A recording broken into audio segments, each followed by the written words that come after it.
if you were just a person that didn't know anything about artwork and you walk into a gallery, you could just ask a few simple questions and you can kind of start to get an idea of, okay, how much would this actually cost? Am I looking at something that's like $1 million or am I looking at something that's $10,000? Because frankly, in the art world, and this is why I said I'm here to really shatter your dreams and break your heart, it's not about aesthetics. If someone walks in and they're like, I could do that, it's about the milestones, it's about the artist's identity, it's about how the public has responded to this particular artist. So I want to talk about some of these key events. And like I said, obviously life is not linear. It's not like these things are a must-have. You can skip sections sometimes, but in general, this is the general trajectory that an artist will go on. And I'm looking at this from a collector, from an investor perspective, because these are all signals that a collector is going to look at and feel safe and feel good about. And when you're spending the amount of money that it takes, I mean, we're talking from $5,000 to hundreds of thousands of dollars, sometimes millions. I'm not in that category, but you care what happens to your money. Even if it's $30, you should really care what happens to your money. But at the end of the day, purchasing art is fine art, is an investment. And so collectors do care. So they are going to look for these signals. And these signals are also going to help you understand cost. Why does art cost this much? So let's talk about these different signals and how they impact demand and therefore that price point. All right, so here is a graph that maybe you've never seen before, but on the x-axis you have time. So the x-axis is representing an artist's lifetime, and you'll see these different points on the graph that are representing events in the artist's life. So for example, when an artist goes to school, maybe they study their undergrad, then maybe they get their MFA, then they join an artist community, they have a residency, they have a fellowship that they've applied for, they start appearing in group shows. Then they start getting solo shows of their own. Then a gallery might represent them. Then private collections or private collectors start acquiring works. Then museums might potentially collect them. And obviously these are not perfectly linear events. It's very cyclical throughout the cycle. So don't hold me to this. It's not just like when anyone's life, it's not like you hit every single event perfect. Some do perfectly linearly, but I know my life certainly has not been linear. But this is the general, what we would call a trend. In the same way, I actually like to compare it to, and my mentor compared it to, a business. When you're first starting up, you might have investment in various stages of that business. You might start the business like right out of your garage where it's just you and your best friend like hammering away on it, and then you might get a little investment from your friends and family, and then you might get outside investment. Then you might get, full-blown rounds where you're issuing shares, and then you go public, you hit IPO. These are all really key milestones that might determine the quote-unquote value or demand that a business has. And it's the exact same with an artist. So how do you do that? Well, okay, first of all, that probably means that you control the supply. So that's why galleries are very particular if they're representing an artist you can only buy or sell works through that gallery, through the person that represents that artist. And that's because they want to control the supply and honestly protect that artist's career. I think this is a much fresher and healthier perspective to have on the art market. I think a lot of people look at galleries and think, oh, they're snooty or they're stuck up, and sure, there's a chance that any person could be stuck up or snooty, but in the end, they're actually protecting the artist's career and making sure that it has a really healthy trend over time. Because the other thing that you don't want to see is an artist trajectory go like this or this, because just like in business, you sort of lose trust and you're definitely going to spook collectors. And so, for example, getting too much demand actually too quickly is also a bad thing, because then, like we've seen with popular products or, you know, the latest fashion trends, it'll go out and then suddenly, boom, your demand is back down to here and you've lost the trust of your collectors that it's going to be stable over time. And so just as important is to control your supply and have this be a really steady curve, you also want to control the demand. And like I said, galleries can do a great job of this, but also the artist can as well. So let's start with an artist that is fresh out of school.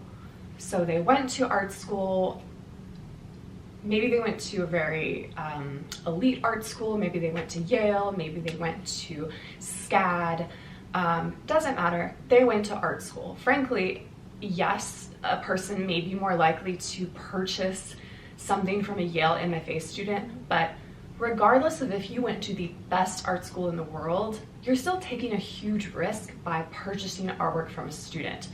And when I say take a risk, I mean financially speaking. If you're buying art because you just love it, then who cares? Good for you. I think purchasing from art students is a great way to build out your collection and to support, you know, future artists. And of course, like, you absolutely might have someone that is going to be the next big whatever. Not that I really believe in that. I don't think the art market is, I think it's too fragmented at this point, and we're never going to have these like huge bombshell artists. I don't know, maybe I'm wrong. I think I might be wrong on that, but regardless, I'm saying from an investor standpoint, it's going to be much higher risks in the same way that it is to invest in a startup or a business that hasn't proven themselves in the industry yet. Much higher risk than one that's a little bit more established and hits some of those key events that are in this chart. So let's go back.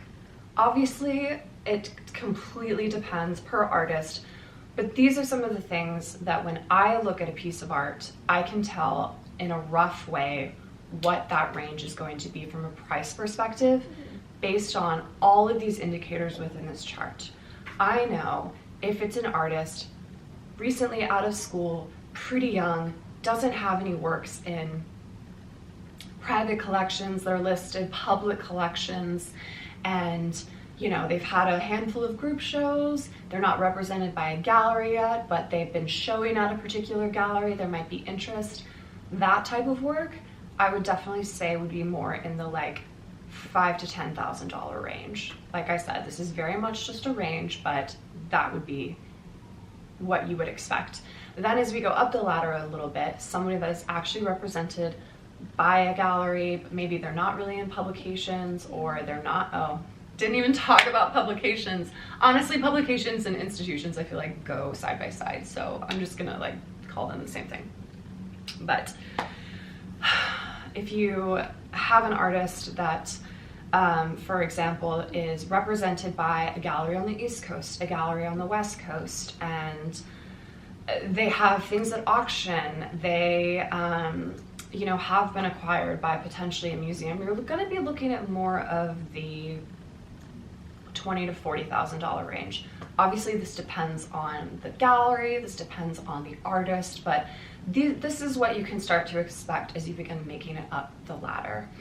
The more established artists, I don't like giving age because honestly, it's more about these key milestones. If an artist is in, say for example though, that they've had group shows over time, they've been in museum shows, they've been acquired by public or private collections, they have gallery representation, and they're a little more mature within their career, and they've been putting out works consistently over a certain amount of time and exhibitions every like year or so, then yeah, you can definitely be looking at works that could range anywhere from, you know, $10,000 for a small work to $100,000 for a really large painting, for example.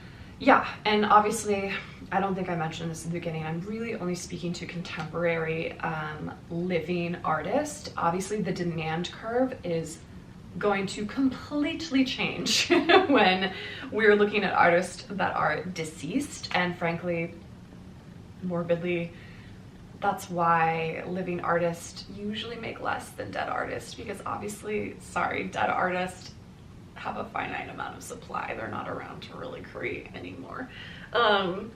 Yeah, so that's why that happens that way. I keep forgetting things, so sorry if the lighting's different. The sun's like starting to set. But if you don't believe me, I remembered that I have screenshots from the last edition of Frieze Art Fair online, and because I'm curious, obviously I'm a collector, I'm very interested in things like this, and so I went in and I took a lot of screenshots and screen grabs from the viewing rooms, and because they were actually displaying a lot of prices, which I found super interesting, and it did verify a lot of my questions or beliefs. So let's go through a couple of examples. Unfortunately, this was Frieze. I will try to go through and see if I have any examples from an art fair like Nada or Untitled, where we're going to have art that's more in the 5,000 to 10,000 plus range. At Frieze, you're not probably going to see much under 10,000 unless it's a drawing. So just want a disclaimer there. But here we have a painting by Tyson Reeder from Canada Gallery. And this is a medium-sized work. It's about 24 by 20 inches. And I looked through Tyson's CV. He's only represented or been being shown at this point by Canada Gallery. He does have a really strong resume when it comes to exhibits. He's been showing solo shows, group shows, all of the above very consistently since 2001. So he does have quite a long career, which is great, shows you stability over time. That being said, the reason why this particular work that I'm showing here, which went for $18,000, some of his other works went for $10,000. The reason this is on the lower side is because his work has not been, or according to his CV, maybe I'm wrong, he is not a part of any strong museum collections or private collections. And so that is why this price point is more at the $10,000 for a smaller work of his, $18,000 for this medium-sized work. Okay, let's move on to 303 Gallery. They have two examples that I think are actually really nice to put next to one another. So the first example I'm going to show is by Sam Falls. And this is actually a large painting. It's about double, I don't know if I'd say quite a large painting, but it's not necessarily a medium-sized painting. It's about double the size of the one that I just showed you. It's 49 by 32 inches. And this piece of artwork was listed at $40,000. And so this is interesting. I went through Sam's CV, not to mention he also had a really cool collaboration with Louis Vuitton. So he is very relevant, very hot artist, has had a couple of shows at 303 recently, been in group shows as well. Sam, let's see, yes, graduated with his MFA in 2010. So he is a younger artist, and that is why you're gonna see this lower price point on this artwork compared to the artist that I'm going to show you next. Spoiler alert. But yeah, Sam is still a little bit newer in his career. The reason though why you see this $40,000 price point is because he is in 12 museum collections, including, but not limited to, LACMA, the MoCA. So a lot of these vibier, younger, quote unquote, as in not the Whitney Museum of Art, but still really important institutions in their given areas. And so, yeah, that's why you're gonna see that $40,000 price point. But it's not gonna be at the level of a $60,000 to $100,000 price point like you would see from some of the other artists that 303 does show. And the next artist is a great example of this. So this is Carol Funk. I'm sorry if I'm pronouncing this name incorrectly, but love his work. This is a medium-sized artwork. This is 26 by 25 inches, and this artwork was listed at $60,000 for Frieze in 2020 by 303. And very similarly to Sam Falls, he was in 11 museum collections. That's what he has listed on his resume, including but not limited to the Guggenheim in BG and the Whitney Museum of Art. So creme de la creme in those collections. And he's had pretty consistent exhibitions. I will say I was actually surprised. He's only had 6 exhibits at 303 since 2004, so he doesn't crank out a ton of work, but honestly I feel like that in combination with the fact that he is in these major museum collections is a reason why they're asking for this $60,000 price point. So like I said, if you didn't believe me, there's proof in the pudding. I'm not just making these things up. I see a lot of art. I'm constantly looking at prices, constantly looking at artwork, constantly talking to galleries. So this is a system that does work, and it does provide justification if you ever are curious, why does art cost something? So try it, practice, and at the end of the day, if you're at a gallery, you can always ask, how much does this artwork cost? I was in 303 Gallery the other day at the Sue Williams show, and a woman just asked the receptionist that was there, how much is their stuff? And I believe they said, it's like 90,000 to 115,000 or 50,000. And so I can't remember the range right off the top of my head, but it never hurts to ask. And honestly, this will help you start to build in your mind and help you understand price ranges based on sort of all the factors that we talked about. So I hope this was helpful. Yeah. If you like it, please give it a thumbs up. Thanks.